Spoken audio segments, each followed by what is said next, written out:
বন্ধুরা, আজকে আমি কয়েকটি ওষুধ সম্পর্কে বলবো যে ওষুধগুলি কাশিতে খুব ভালো কাজ করে। এই সময়টা এখন এই শীতকাল যেটা চলছে আর কি, আজকে 19শে জানুয়ারি 2026। তো যাই হোক, এই সময়ে বহু মানুষ কাশিতে ভুগছে। কাশি বিভিন্ন ধরনের হয়। সে বিভিন্ন ধরনের উপরে বেশ করে আমাদের কিছু সিমটমসের উপরে ভিত্তি করে হোমিওপ্যাথিক ওষুধ দিতে হয়। সেই হিসাবে কয়েকটি ওষুধ বলবো যেগুলো হয়তো সাধারণ মানুষের খুব কাজে লাগতে পারে। আর যারা জুনিয়র হোমিওপ্যাথিক ডাক্তার আছো বা যারা পড়াশোনা করছো, নতুন প্র্যাকটিসে নেমেছো, তাদের হয়তো এটা একটু কাজেও দিতে পারে। তো প্রথমে আমরা যেটা বলবো, এবং আমরা পড়াশোনার সময় যেটা প্রথম ওষুধ পড়েও থাকি, অ্যাকোনাইট ন্যাপেলাস। এই ওষুধটি কিন্তু কাশির জন্য খুবই ভালো কাজ করে। Dry spasmodic cough, sputum absent or thick, gelatinous, more in the morning. তা এই কথাগুলি কি বললাম, আমি বাংলাতে বলে দিই, ইংলিশটা বলেছি, এবারে বাংলা বলে দিই। অর্থাৎ শুকনো কাশি হয়, ড্রাই স্প্যাজমোডিক কাশি, মানে এমন কাশিটা হয় যেন তার শরীরে বুকে যেন খিঁচুনি ধরে যায়, এই টাইপের কাশি হবে। সর্দি খুব একটা বেরিয়ে আসে না, যদিও একটু বেরোয় সেটা একদম খুব ঠিক শক্ত টাইপের হবে, এবং জিলাটিনাস অর্থাৎ ঘন আঠালো জেলির মতন হবে। এই রকম জাতীয় ড্রাই স্প্যাজমোডিক কাফের ক্ষেত্রে আমরা অ্যাকোনাইটের কথা ভাববো। আর দ্বিতীয় কথা হচ্ছে, অ্যাকোনাইট ওষুধটা শুনলে আমাদের যেটা মনে করা উচিত, সাডেন, অর্থাৎ হঠাৎ করে হয়তো অ্যাটাক হয়েছে, অ্যাটাকের পরে এরকম ধরনের যদি সিমটমস দেখতে পাওয়া যায়, তাহলে কিন্তু আমরা অ্যাকোনাইটের কথা ভাববো, এবং অ্যাকোনাইট ওষুধটি তাদের ক্ষেত্রে খুব ভালো কাজ দেয়। দ্বিতীয় নম্বর ওষুধে বলি বেলাডোনা। বেলাডোনা ওষুধটিও খুব ভালো কাজ করে আমাদের কাশির জন্যে। এই বেলাডোনা কাশিটি কিন্তু শুষ্ক টাইপের কাশি হবে, অর্থাৎ শুকনো এবং আপেক্ষিক ঘন ঘন কাশি হবে, সন্ধ্যা থেকে রাত পর্যন্ত বাড়ে। বেলাডোনাতে সন্ধ্যের দিক থেকে কিন্তু রাতের দিকে বাড়ে। জেগে গেলে কাশি শুরু হয়, গলা ব্যথা হয়, কাশি করতে করতে কাশতে কাশতে এমন হয় যে চোখ মুখ লাল হয়ে ওঠে। এই বেলাডোনার কথাটা মনে করলেই কিন্তু আমাদের একটা জিনিস মাথায় রাখতে হয়, যেটা লালচে ভাব। অর্থাৎ যাই কিছু রোগ হোক না কেন, সেখানে একটা লালচে ভাব বা লালের আভা কিন্তু আসে। সেই ক্ষেত্রেও কিন্তু বেলাডোনা, অর্থাৎ এক নাগাড়ে কাশি হচ্ছে, শুষ্ক কাশি হচ্ছে, কাশতে কাশতে চোখ মুখ লাল হয়ে যাচ্ছে, এই মতন অবস্থায় কিন্তু বেলেডোনা ওষুধটি খুব কার্যকরী। এছাড়াও হয়তো ওই কাশি যে হয়েছে, কাশির সাথে জ্বর আছে, হ্যাঁ, মাথা ব্যথা আছে, দপদপানি মাথা ব্যথা, বা মাথাটা যেন মনে করবে ধরে আছে, এই জাতীয় লক্ষণগুলোতে কিন্তু আমরা বেলেডোনা দেব। বেলেডোনাতে হচ্ছে প্যারক্সিজমাল ড্রাই কাফ, অর্থাৎ প্যারক্সিজমাল মানে হয়ে গেল সাডেন, হ্যাঁ, এবং আনকন্ট্রোলড, হঠাৎ করে কাশিটা, এবং সেটা সে চেষ্টা করলেও আটকাতে পারবে না, সেটাকে প্যারক্সিজম বলা হয়। প্যারক্সিজমাল এরকমভাবে হঠাৎ করে আসা এই কাশিটিকে বলা হয় কিন্তু সাডেন আনকন্ট্রোলড একটি কাশি। এই কাশির ক্ষেত্রে আমরা বেলেডোনার কথা ভাবতে পারি। এইবারে বলি ব্রায়োনিয়া। এটি অতি পরিচিত ওষুধ।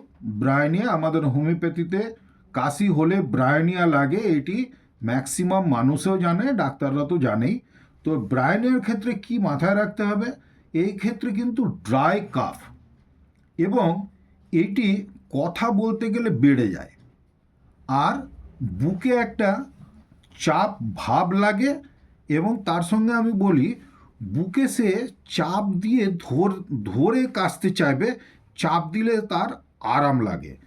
এই কটা কথা মনে রেখে কিন্তু ব্রায়োনিয়া ওষুধটা খেলে খুব ভালো কাজ করবে। তাহলে কি হয়ে গেল, শুকনো কাশি, বুকে চাপ চাপ ভাব বা ছুঁচ ফোটানোর মতন ব্যথা হতে পারে, আর কাশলে যেন কাশির সাথে মনে হবে যেন মাথাটা ফেটে যাবে, এই রকম ধরনের একটা ব্যথা যদি থাকে, আর নড়লে চড়লে নড়াচড়া করলেও কাশিটি বাড়ে, জ্বর থাকতে পারে, আর তার সঙ্গে একটি কনস্টিপেশনের যদি হিস্ট্রি পাওয়া যায়, যে মানে কাশিটা হওয়ার আগে পূর্বে তার যদি কনস্টিপেশন ছিল বা কনস্টিপেটেড পেশেন্ট যাকে বলা হয়, কনস্টিপেশনটা তার একটা থাকে আর কি কমপ্লেন হিসাবে, এই ক্ষেত্রে এই কটা জিনিস যদি খেয়াল করে দেওয়া যায় তাহলে ব্রাহ্মণিয়া ওষুধ দিয়েও খুব ভালো কাজ করে। এরপরে আসি অ্যান্টিম টার্ট, অ্যান্টিমোনিয়াম টার্টারিকাম। এই ওষুধটিও কাশির ক্ষেত্রে কিন্তু আমাদের খুবই ভালো ওষুধ। এই ক্ষেত্রে কি হয়, এই ক্ষেত্রে বুকে আমরা স্টেথো দিয়ে যদি দেখি তাহলে র্যাটলিং সাউন্ড পাওয়া যাবে। র্যাটলিং সাউন্ড উইথ ফিবল এক্সপেক্টোরেশন, অর্থাৎ অল্প, সে যতটা কাশবে কাশির সাথে মনে হবে যেন অনেক তার সর্দি বেরিয়ে আসবে, কিন্তু ততটা বেরোবে না। এই রকম ক্ষেত্রে কিন্তু অ্যান্টিম টার্ট এই ওষুধটি খাওয়া যেতে পারে।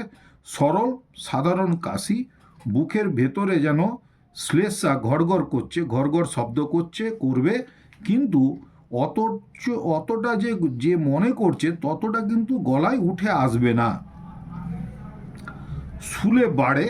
শুলে কিন্তু এর কাশিটা বেড়ে যাবে। আর রোগীর সবসময় একটা ঘুম ঘুম ভাব, অর্থাৎ কাশতে কাশতে তার যেন ক্লান্তি হয়ে গেছে এইরকম একটা ভাব।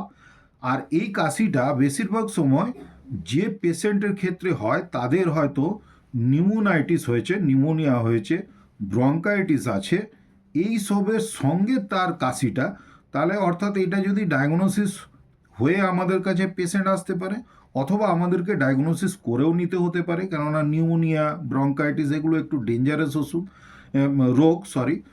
ডেঞ্জারাস রোগ। তাহলে কাশির ওষুধটি দেওয়ার পরে থেকে কিন্তু পেশেন্টকে ওয়াচে রাখতে হবে যে পেশেন্টের সর্দি কাশিটা ঠিক কমছে কিনা, এবং বুকের যে কষ্ট বা সর্দি যে জমে আছে সেটা আস্তে আস্তে রিডিউস হচ্ছে কিনা, ইনফেকশন কমে যাচ্ছে কিনা, এইগুলোর প্রতি কিন্তু খুবই লক্ষ্য দিতে হবে। অ্যান্টিম টার্ট এমনি ওষুধটি খুব ভালো কাজ করে।